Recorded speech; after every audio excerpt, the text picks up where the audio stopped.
Well, Revolt of the Saints is for me, clearly it's a special book because I think it's a good book and I wrote it. But it's very special because it's a very personal book. It can't be summed up as simply an academic bit of work. It's a book that's about the neighborhood and many of the experiences that made me an anthropologist. It is located in the Pelourinho neighborhood of Salvador, Bahia, Brazil, which is Brazil's most important black space. And what the book does most basically is looks at the construction of a historical center. So how is it that a neighborhood which was marginalized, which was looked at as a place of deviance, crime, problematic sexuality, because for a number of reasons, it was looked at this way, how is that turned into a gleaming space for the shared memories of a Brazilian people, and actually, because it's a UNESCO World Heritage Site, for all of humankind, as UNESCO puts it. So what I did in the book is the research that leads up to it, it looks at the interactions between residents, Afro-Brazilian residents, whose everyday habits are being packaged as culture by their state.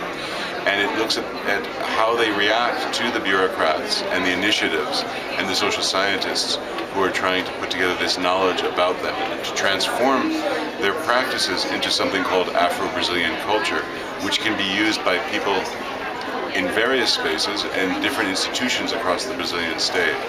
What this leads me to is what I think of as a relatively iconoclastic argument about change in racial politics in Brazil.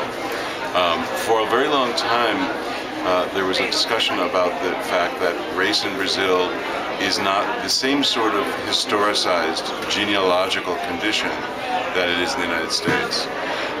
That's not true across all areas of Brazilian life, but it is an interesting claim.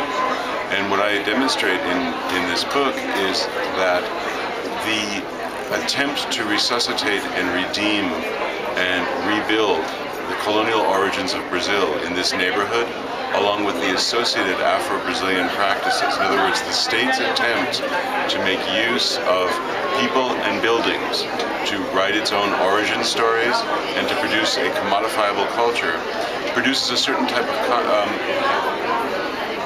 engages the people subject to that process in a certain way that helps them put together maps of genealogical belonging.